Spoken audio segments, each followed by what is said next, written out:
Hello friends, chapter number 11 विकिरण अने द्रव्यनो द्वैत स्वभाव, जेनी अंदर आपणे आजे अगाऊ 20 सुधीना एमसीक्यू करी चूक्या छीए। एनाथी आगळ आज एमसीक्यू जोवाना छे। तो शरूआत करीए छीए अगाउथी। फोटो इलेक्ट्रिक सेलनो कैथोड एवी रीते बदलवामां आवे जेथी तेनुं वर्क फंक्शन V1 थी V2 थाय। सामान्य रीते मित्रों वर्क फंक्शन ने आपणे 5 वडे दर्शावीए छीए, 50, ज्यां V2 is greater than V1 तथा बीजी बधी परिस्थिति बदलवामां आवती न होय ने पहेलानो प्रवाह C1 पछीनो प्रवाह C2 होय खाली जग्या। मित्रों अहींया एवुं कीधुं छे के आपणे एक असर भणी चूक्या छीए जेनुं नाम छे photo electric cell. Photo electric cell वडे ओळखीए छे। आ सेलमां आपणे जोयुं छे बे प्लेटो होय छे, एक कैथोड होय छे, बीजा नंबरनी प्लेट एनोड होय छे। हवे आमांथी आपणे कैथोड ने बदली नाखीए छीए। कैथोड ने बदलवामां आवे एना कारणे शुं थयुं, वर्क फंक्शन चेन्ज थई गयुं, V1 थी V2 थई गयुं। हवे वर्क फंक्शन बदलवाथी शुं थाय? जो वर्क फंक्शन बदलाय, जो वर्क फंक्शन बदलाय छे तो पछी तमारे एमांथी इलेक्ट्रॉन ने बहार काढवा आपवी पड़ती ऊर्जा बदलाय। ने ऊर्जा बदलवा माटे तमारे आवृत्ति जे छे बदलवी पड़े, आवृत्ति बदलवी पड़े। तो अहींया एवुं कीधुं छे के बीजी बधी परिस्थितिने बदलवामां आवती न होय। बीजी कोई परिस्थितिने तमारे बदलवानी नथी। એટલે કે અહીંયા જો તીવ્રતાની વાત કરું તો તીવ્રતા આ કેસમાં અચળ છે અને જો તીવ્રતા અચળ હોય પ્રવાહ પણ અચળ થાય। તીવ્રતાની અસર પ્રવાહ ઉપર થાય। અહીંયા તમને પ્રવાહની વાત કરી છે।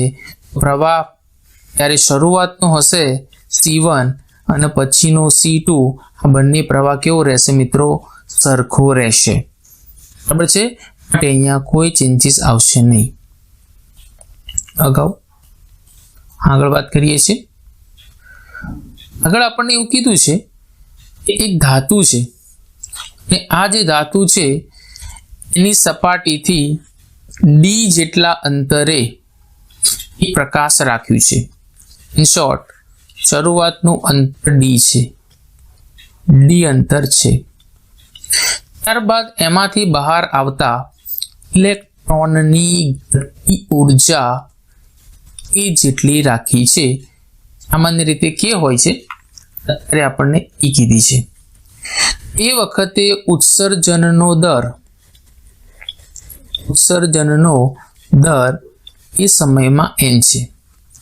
हवे जो उद्गमने D/2 जेटલું नजीक लई जवामां आवे, उद्गमने तमारे नवा अंतरमां सेट करो, D/2 જેટલું અંતર રાખો તો હવે ઉત્સર્જનનો દર કેટલો થશે એ તમારે શોધવાનું છે।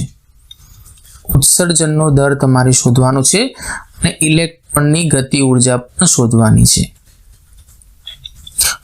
મિત્રો મેં અગાઉના એમસીક્યુમાં વાત કરી એ પ્રમાણે અહીંયા તમારે એક વસ્તુ ખાસ યાદ રાખવી।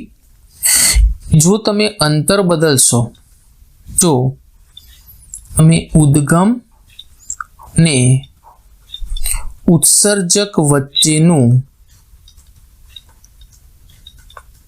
અંતર બદલશો, અંતર બદલો તો શું બદલાય? તીવ્રતા બદલાય।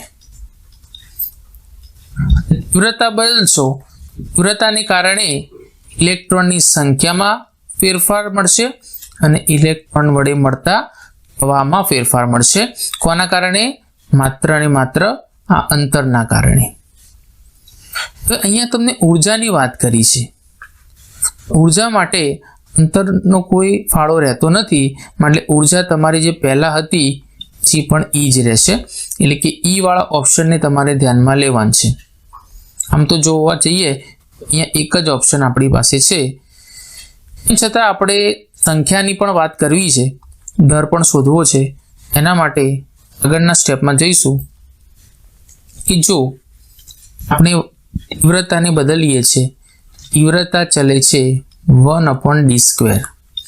અંતર ઓછું કરશો તો તીવ્રતા વધશે. હવે અંતરને આપણે અડધું કર્યું છે, માટે d/2 નો સ્ક્વેર કરવો પડશે, પછી તમારે 4/d² મળશે. આ કેસની અંદર તીવ્રતા મળી છે, નવી તીવ્રતા એ પહેલાંના તીવ્રતા કરતાં 4 ગણી મળી છે, માટે દર પણ 4 ગણો વધશે. જેમ જેમ તમારી તીવ્રતા વધશે એમ એમ એના ઉત્સર્જનનો દર પણ વધશે. અહીંયા તમારા ઓપ્શનમાં તમે જોઈ શકો 4n અને e બંને આન્સર સાચા છે. આગળ જોઈશું પ્રશ્ન નંબર 23.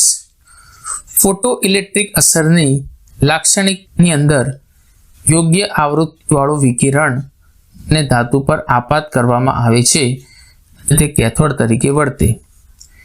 કલેક્ટરને શૂન્ય કે ઋણ વિભવમાં રાખીએ છીએ. હવે કલેક્ટરનો ઋણ વિભવ ક્રમશઃ વધારવામાં આવે શું જોવા મળશે? મિત્રો એક વસ્તુ યાદ રાખો, જો તમે કલેક્ટરની વાત કરી રહ્યા છો, કલેક્ટર એટલે જેના પર ઇલેક્ટ્રોન ભેગા થશે, એ જગ્યાએ ઋણ સ્થિતિમાન રાખશો, એ સ્ટોપિંગ પોટેન્શિયલની વાત થઈ રહી છે કે ધીમે ધીમે તમે ઇલેક્ટ્રોનને રોકી રહ્યા છો. ઇલેક્ટ્રોનને રોકશો એના કારણે શું થશે? એની જે સંખ્યા છે અને એનો જે પ્રવાહ છે, બંને વસ્તુમાં ક્રમશઃ ઘટાડો જોવા મળશે. કેમ કે તમે ઇલેક્ટ્રોન પોતે માઇનસ છે આવી રહ્યા છે, રોકવા માટે તમે માઇનસમાં પોટેન્શિયલ આપી રહ્યા છો, એના કારણે સંખ્યા પણ ઘટશે, પ્રવાહ પણ ઘટશે. ઓપ્શન નંબર સી, જેમાં બંનેનો ઘટાડો દર્શાવ્યો છે. આગળ થિયરેટિકલ ક્વેશ્ચન છે. નીચે આપેલી ધાતુમાંથી તમારે એવી જોડ પસંદ કરવાની છે જેમની થ્રેશોલ્ડ આવૃત્તિ અલ્ટ્રાવાયોલેટ એટલે કે યુવી વિભાગમાં મળે છે. Zinc, cadmium, magnesium, lithium, sodium, potassium. મિત્રો યાદ રાખજો, આની અંદર જે પોટેશિયમ છે, પોટેશિયમ એ દ્રશ્ય પ્રકાશ વિભાગમાં આવે છે. દ્રશ્ય પ્રકાશ વિભાગમાં પોટેશિયમ આવે છે. આપણને અત્યારે યુવી વિભાગ પૂછ્યું છે, તો યુવીમાં એક કેડમિયમ આવે છે, પછી મેગ્નેશિયમ આવે છે, પછી ઝિંક આવે છે. કેડમિયમ, મેગ્નેશિયમ અને ઝિંક. ઓપ્શન ડી પણ સાચો છે, ઓપ્શન બી પણ સાચો છે, કેમ કે ત્રણેય યુવી વિભાગમાં આવશે. અહીંયા સોડિયમ છે, સોડિયમ આવતું નથી, સોડિયમ આવતું નથી, અને પોટેશિયમ દ્રશ્ય વિભાગમાં આવે છે. એ બંને રોંગ છે. 25 V0 એટલે સ્ટોપિંગ પોટેન્શિયલ વર્સિસ આવૃત્તિનો આલેખ છે. પાછળની બાજુએ લંબાવતા શું જોવા મળશે? મિત્રો અહીંયા એક વસ્તુ તમારે ધ્યાન રાખવાની છે, જેમ કે મેં એક લાઈન ડ્રો કરી છે, અહીંયા એક આલેખ હું ડ્રો કરવા જઈ રહ્યો છું. જેમ કે આપણે અહીંયા એવું બની શકીએ, આલેખમાં લાઈન છે, અહીંથી આપણે આલેખ બનાવી દઈએ, આ લાઈનને આપણે આગળ લઈ જઈએ. આવો કંઈક આલેખ આપણે થિયરીમાં જોયેલો છે. આ અક્ષ ઉપર સ્ટોપિંગ પોટેન્શિયલ આવે છે, આ અક્ષ ઉપર આવૃત્તિ આવે છે, અહીંયા તમારે થ્રેશોલ્ડ આવૃત્તિ આવે છે, અને અહીંયા જે ઢાળ મળે છે એમાં -50/E મળે છે. તમે અહીંયા ધ્યાનથી જોશો એવું જણાશે, આ જે એક્સ અક્ષ છે, એક્સ અક્ષ આ જે આલેખ છે F0 એ મળે છે. F0 નવી સંજ્ઞા પ્રમાણે જોઈએ એને બુકમાં V0 થી બતાવેલ છે, બરાબર. એટલે આ આવૃત્તિ છે, થ્રેશોલ્ડ આવૃત્તિ કહેવાય. x અક્ષને એ જગ્યાએ છેદશે F0 પર છેદશે થ્રેશોલ્ડ, અને આ નવા પ્રમાણે V0. y અક્ષને ક્યાં છેદશે? y અક્ષને છેદશે -50 બાય e. 50 ને આપણે HF0 પણ કહીએ છીએ, HF0 બાય e. y અક્ષને અહીંયા છેદશે. તો ઓપ્શન નંબર તમે જોઈ શકો છો કે y માં અહીંયા લખવાનું રહી ગયું છે, એક F0 બાય e આવે છે અને આમાં -HF0 બાય e આવે છે. અહીંયા માઇનસ છે, માઇનસ વાળો આન્સર આપણો સાચો આન્સર કહેવાશે. બંને આન્સર રાઈટ છે, એટલે કે સી આવશે. ઓકે, x અક્ષને V0 અને y અક્ષને -HF0 બાય e આવશે. આગળ શું કહે છે એ અહીંયા તમને કાર્ય વિધેય આપ્યું છે જેને આપણે વર્ક ફંક્શન કહીએ છીએ. એનું મૂલ્ય છે 2.1 eV. ધાતુ પર 6 × 10⁻15 F બરાબર 6 × 10⁻15 આટલી આવૃત્તિ વાળો પ્રકાશ આપીએ છીએ. ઇલેક્ટ્રોનની મહત્તમ ગતિ ઉર્જા શોધો. kmax શોધવાનું છે. મિત્રો એક સૂત્ર છે kmax નું છે. kmax બરાબર આપણે HF -50 લખીએ છીએ. એકચ્યુઅલમાં જે HF છે HF નો એકમ જૂલ મળે છે, એ 50 એકમ EV છે. ઓપ્શનમાં પણ તમે જુઓ EV માં આપ્યું છે, એટલે કે આપણે જૂલને EV કરવા હોય 1 જૂલ = 1/1.6 10⁻19 કરશો, EV માં જવાબ મળશે. એટલે કે H ની કિંમત આપણે મૂકી દઈએ તો 6.625 ગુણ્યા 10⁻34 6 × 10⁻15 અને ભાગ્યા તમારે કરવું છે 1.6 10⁻19 V લાવવા માટે. આ તો ઓલરેડી EV માં જ છે 0.1. એ સાદુરૂપ આપશો, એ બાદબાકી કરશો, ફાઇનલ તમને જવાબ મળશે 22.74 V જવાબ તમને મળી જશે. ઓપ્શન નંબર એ રાઈટ છે. આગળ 27 માં આપણને શું કીધું છે? કોઈ પણ ધાતુ છે, એ ધાતુ માટે થ્રેશોલ્ડ આવૃત્તિ F0 આપેલા છે 7 × 10⁻13 હર્ટ્ઝ. આ ધાતુ પર આપાત ફોટોનની ઉર્જા કેટલી હોય? ઉત્સર્જન છે. મિત્રો ફોટોન ઉર્જા એટલે શું? ધારો કે આપણી પાસે આવી એક સપાટી છે, હવે એમાં ઇલેક્ટ્રોન છે, એને બહાર કાઢવા છે. હું F આવૃત્તિ આપું છું. F આવૃત્તિ કેટલી હોવી જોઈએ? F આવૃત્તિ થ્રેશોલ્ડ કરતાં વધારે હોવી જોઈએ, કાં તો એના જેટલી હોવી જોઈએ. સૌથી પહેલા મારે ઓછામાં ઓછી ઉર્જા શોધવી છે, જેને વર્ક ફંક્શન કહીએ છીએ. 50 બરાબર HF0 લખાય. ઓપ્શનમાં EV હોવાથી મારે E વડે ભાગવું પડશે.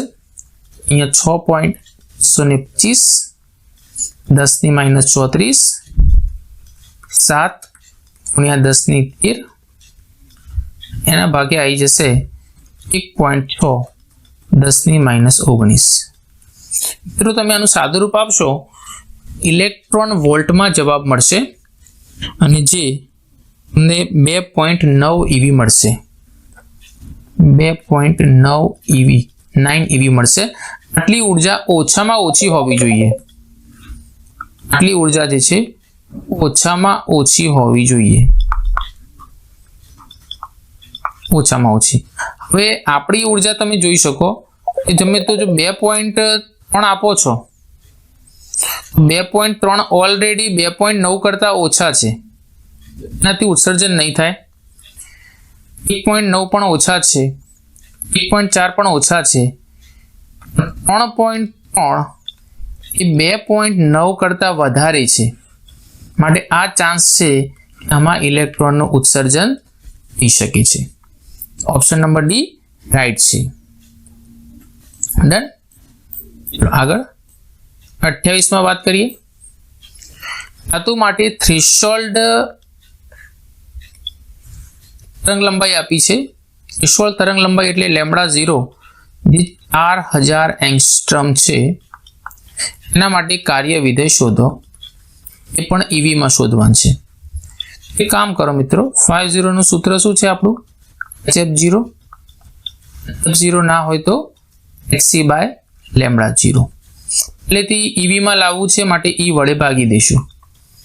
6.625 ગુણ્યા 10 ની -34 ગુણ્યા 3 ગુણ્યા 10 ની 8 ભાગ્યા 4000. એંગસ્ટ્રોમ ને કાઢશો તો 10 ની -10. એની કિંમત 1.6 10 ની -19. ચલો આનું સાદુરૂપ આપશો તો તમને વર્ક ફંક્શનનો સાચો જવાબ મળી જશે, જે તમને 3.1 EV મળે છે. 3.1 EV આટલો જવાબ મળી જશે. બરાબર, સી ઓપ્શન તમારો સાચો છે. 29 ધાતુ માટે આપણને થ્રેશોલ્ડ આવૃત્તિ આપી છે.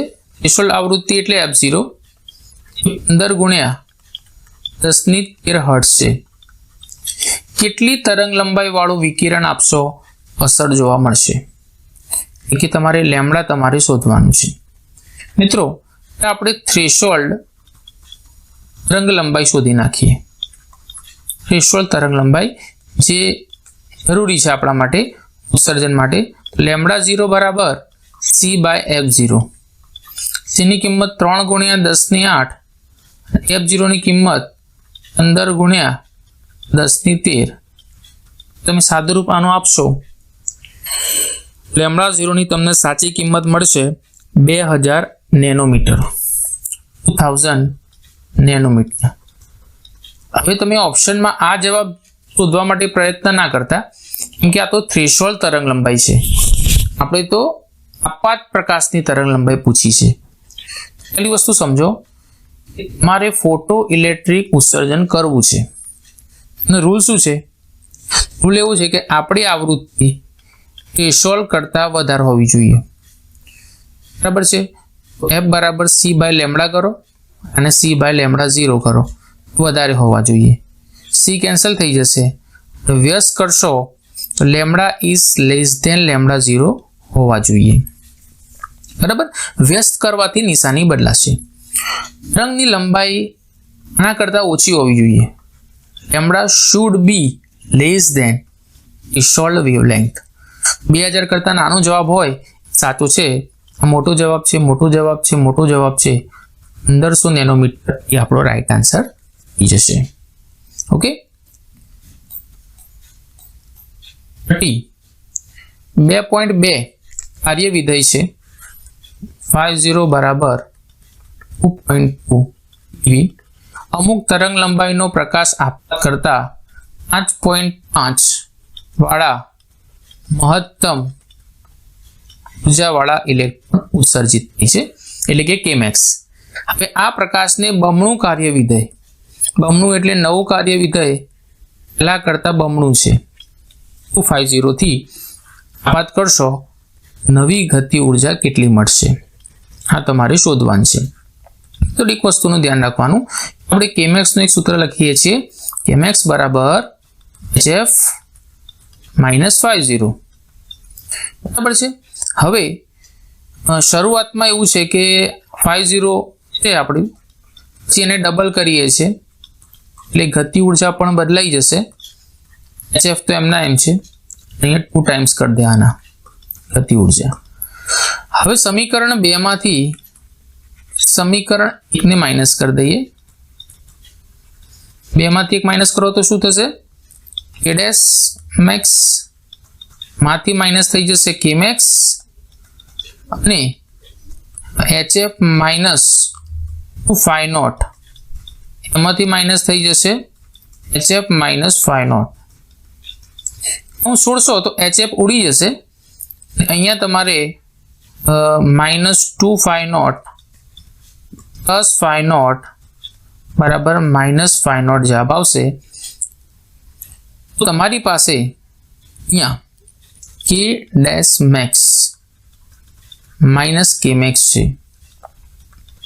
હવે તમે એક સ્ટેપ ઉપર હજુ જશો તો આપણે કે ડેશ મેક્સ શોધવા છે, એટલે કે નવી ગતિ ઉર્જા બરાબર મેક્સ પેલી સાઈડ જશે માઇનસ ફાઈ નોટ.